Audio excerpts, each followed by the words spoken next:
प्यारे बच्चों, आज हम पढ़ेंगे त्रयोदशः पाठः सौरमंडलम। तो अब हम इसको पढ़ना शुरू करते हैं।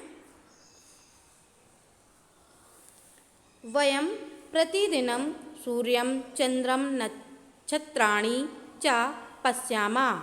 वयं मतलब होता है हम, प्रतिदिनम मतलब रोज, सूर्यम चंद्रम सूर्य को, चंद्र को और नक्षत्रों को देखते हैं।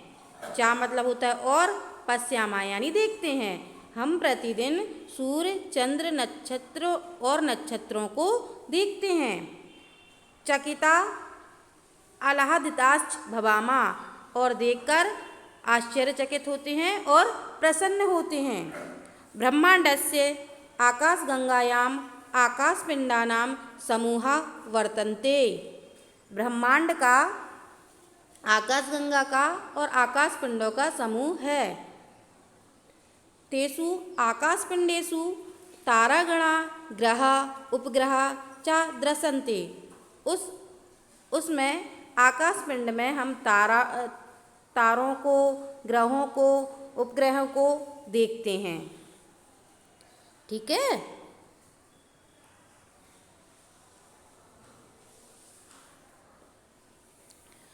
ये स्वप्रकाश युक्ता भवन्ति, ये सब अपने प्रकाश से युक्त होते हैं। जो अपने प्रकाश से युक्त होते हैं ते तारा इति कथन्ते, उन्हें तारा कहते हैं, तारे कहते हैं। जो अपने खुद के प्रकाश से प्रकाशित होते हैं उन्हें तारे बोला जाता है। तेषु सूर्य प्रमुखा, उनमें सूर्य प्रमुख है। सा स्वप्रकाशेन ग्रहान उपग्रहान च प्रकाशयति, वह अपने प्रकाश से ग्रह और उपग्रहों को प्रकाशित करते हैं। स्वप्रकाश रहिता पिंडा ग्रह इति कथ्यन्ते, अपने प्रकाश से रहित पिंडों को ग्रह कहा जाता है।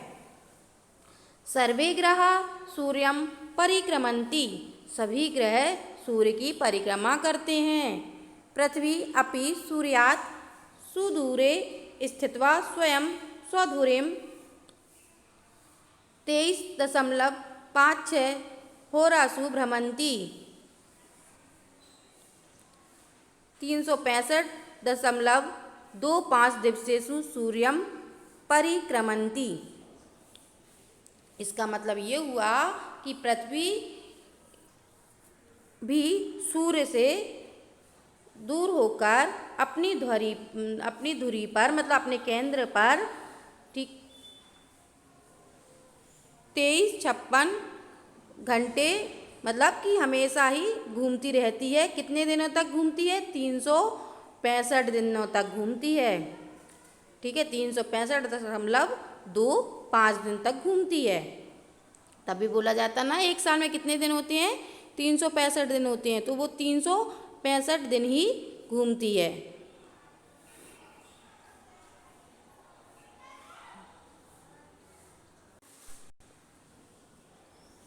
एक बार फिर से देख लीजिए। पृथ्वी भी सूर्य से दूर होकर अपनी धुरी पर, अपने केंद्र पर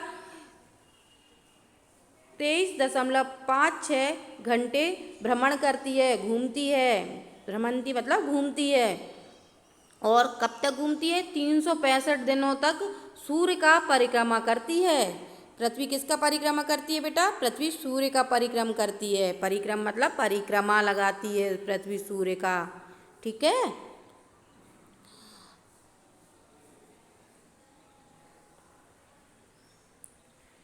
पृथिव्याः अन्ये ग्रहाः अपि सूर्य प्रकाशनेव प्रकाशिताः भवन्ति। पृथ्वी के साथ अन्य ग्रह भी सूर्य के प्रकाश से प्रकाशित होते हैं। सूर्यः केंद्र स्थाने तिष्ठति, सूर्य अपने केंद्र पर रहता है। सूर्यः पुरतः क्रमेण बुध, शुक्र, पृथ्वी, मंगलः, बृहस्पति, शनि, यूरेनस, नेपच्यून, प्लूटो इति ग्रह परिभ्रमन्ति।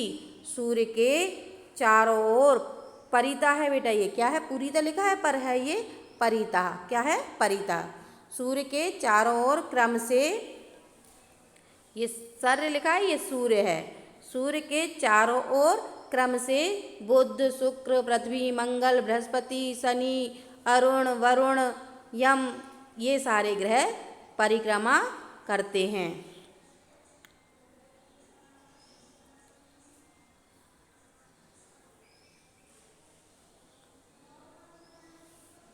उपग्रह ग्रहम परितः भ्रमंती। उपग्रह ग्रह के चारों ओर भ्रमण करते हैं यानी घूमते हैं।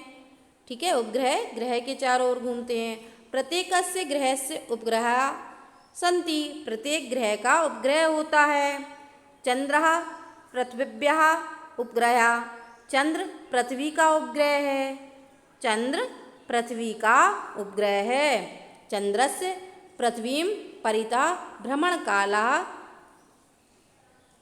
27.32 दिवसा। चंद्र का पृथ्वी के चारों ओर का भ्रमण काल का समय 27.32 दिन है, मतलब 27.5 दिन।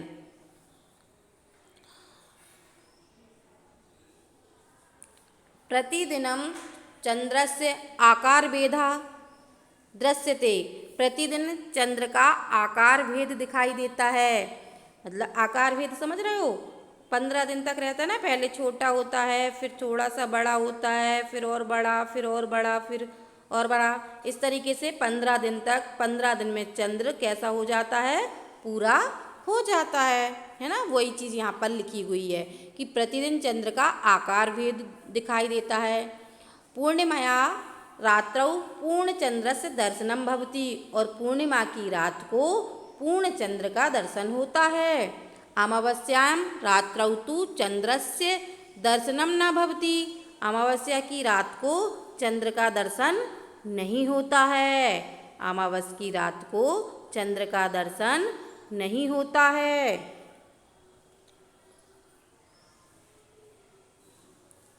अगला देखिए, सूर्यस्य मंडले एव एतेषां सर्वाणां ग्रहाणां उपग्रहाणां च स्थिति अस्ति।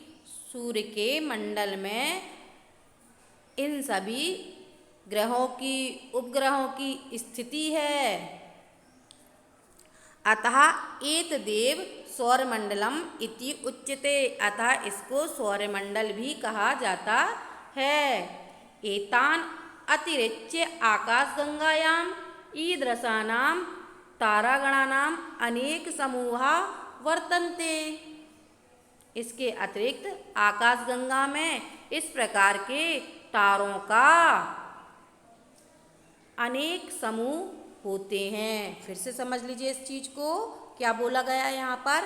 इस प्रकार इसके अतिरिक्त आकाशगंगा में, आकाशगंगायाम सप्तमी विभक्ति है तो आकाशगंगा में ईदृशा नाम इस प्रकार के तारागणा नाम तारों का अनेके बहुत सारे समूह यानी ग्रुप बोले तो इसको वर्तन्ते होते हैं। इसके अतिरिक्त आकाशगंगा में इस प्रकार के तारों के अनेक समूह होते हैं। ब्रह्मांडस्य विशालतया कल्पना दुष्करा एव अस्ति। ब्रह्मांड की विशालता की कल्पना करना बहुत ही दुष्कर है, मतलब बहुत ही कठिन है। ठीक है,